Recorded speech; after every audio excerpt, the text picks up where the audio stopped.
Melak tomat jadi tomat, melak bonteng jadi bonteng, cenah baraya mohon saur papatah sepuh. Tapi orang cobi ku abdi ditambihannya manawi manfaat. Muhun teteh tiasa janten kajantenan sapertos kitu. Upami sakaacana urang melak bonteng atawa melak tomat teh ta silahan teh dibabad dibersihkan gitu tah tina naon rupi anu bakal kemungkinan jadi gitu tah lamun henteu dibersihkeun mah kitu tangtu melak bonteng tujuanana tapi nu jadi mah sagala rupi baraya mohon jadi kedah dibersihkeun heula tah dikaitkeun ka diri pribadi. Lamun urang ayeuna rek digawe kahadean bersihkeun heula diri urang ge sadua. Bersihkeun heula, istighfaran heula, naon rupa nu nempel nu karasa di diri urang, istighfaran tobatan heula.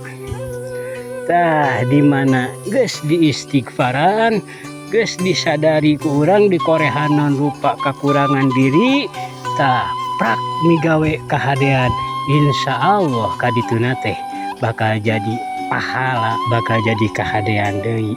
Tapi lamun henteu sakonyong-konyong urang teh jol migawe kahadean teh itu teh ieu heula kadituna teh baraya gitunya bakal seueur anu jadi nu sajena nu teu dipiharep.